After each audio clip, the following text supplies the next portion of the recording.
Let's talk about the Etravel registration. All travelers to the Philippines must register for Etravel. There is an important update regarding Etravel registration. There was a press release issued by the Bureau of Customs, and they are temporarily suspending the green lane clearance to streamline passenger processing. So this means that if you have nothing to declare or your QR code shows green and without declaration, then you don't have to go through the customs inspection.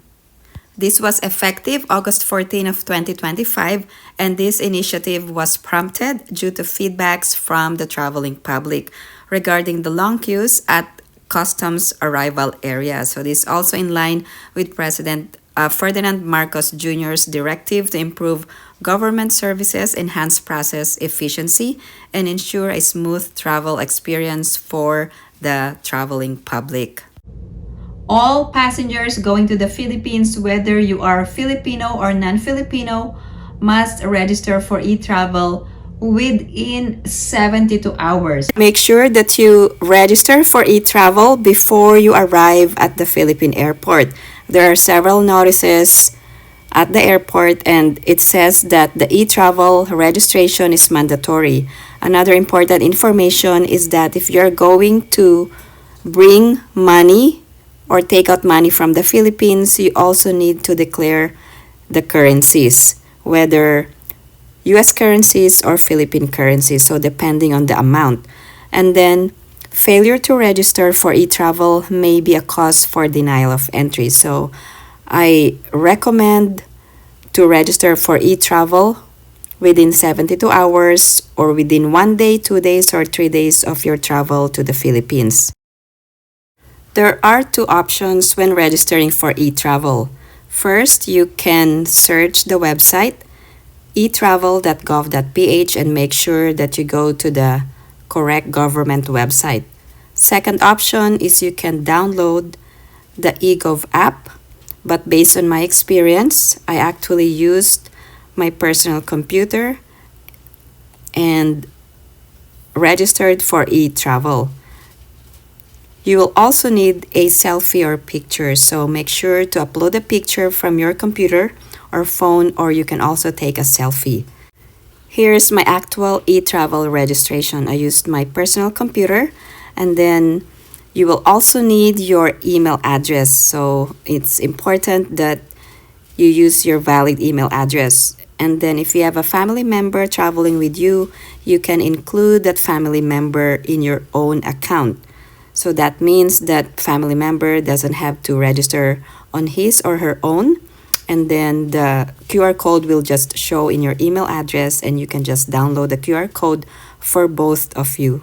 When it comes to entering the flight information, the flight that will take you direct to Manila or to any airport in the Philippines will be the flight information that you will have to enter. For example, I traveled from Las Vegas to Manila, but I have a connecting flight in South Korea, so I have to enter the South Korean flight from Incheon Airport to Manila. So that will be the flight information here when you register.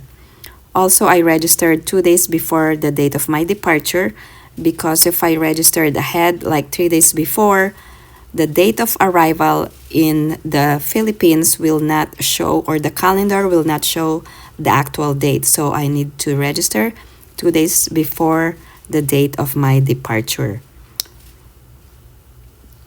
Now, the destination, you have the option of using your residence or a hotel. And then for health declaration, you don't need COVID vaccination requirement or COVID vaccine, because that has been removed from the requirement 2 years ago. Let's talk about the online customs declaration form. What is the requirement in filling out this form? After registering for Etravel, you will be connected to the customs declaration. Now, you have to declare your customs baggage and also the currencies that you will be bringing to the Philippines. Please take note that you will also have to enter the information of the family member that will be traveling with you, including the number of baggage or hand carried baggage. and then just follow the instructions in entering the information. Let's talk about goods and currencies when traveling to the Philippines. What is considered as a personal item as opposed to items that are considered for sale or for commercial use? If you have items that you bought from the US and you are bringing it to the Philippines, the question is, are these personal items or are these for commercial use or for sale? If these are for personal use, then it is exempt from the customs duties and taxes up to a certain amount. And then for other goods or purchased acquired abroad, there are some questions regarding the Philippine currency and other items that you will have to declare if it exceeds the quantities for personal use or you are using it for commercial purposes. But if you have nothing to declare, just enter no. And then if you have anything to declare, just enter the information, the amount, and then the description. So based on my personal experience, I have some items that I wanted to declare. So I put like $100, and then you can also declare other goods that are not mentioned in the questionnaire. Just enter the quantity or the goods and then the description of the items that you will be bringing to the Philippines. And then when I entered the customs area in the Philippines, they only asked me what I have to declare. And then I said like I only have like grocery items, and they just let me go. So it was pretty much easy to go through the customs and the immigration in the Philippines as long as you have your valid passport and Etravel registration. I wasn't asked any more documents aside from my US passport and Etravel. So it was pretty much easy. It was hassle-free as long as you did your registration ahead of time, and then you can easily claim your baggage without issues.